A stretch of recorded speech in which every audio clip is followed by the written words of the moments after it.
Délire au deuil familial. Mon ami Adjedjum Christopher a perdu son beau-père. La nouvelle est tombée avant-hier dans un forum du village.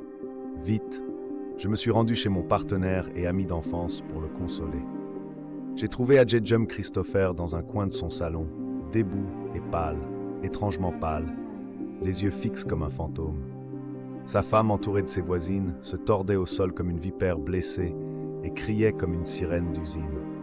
Elle pleurait son amour de père, parti après une longue maladie. Adjedjum Christopher ne pleurait pas. Il grognait comme un vieux chien qui pressent un danger. Parfois, il faisait une grimace et souriait, puis faisait un geste brusque comme un léopard dans une cage. Adjedjum Christopher ne pleurait pas. Pourquoi pleurer? Était-ce son père? Non, pas du tout, mais c'était son beau-père. Plus beau que son père, diantre.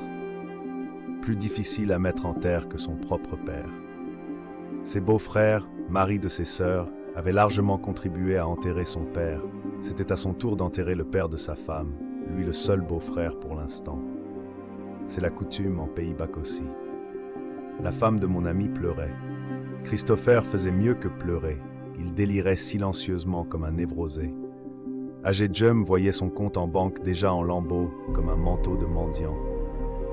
Il se voyait déjà au village et entouré de gens cupides, dont l'appétit aiguisé vous mangerait un bœuf entier en une minute comme dans un foyer de piranha. Il savait ce qui l'attendait. La véritable liste de la dot des femmes Bakossi se cachait dans les pompes funèbres de leur famille.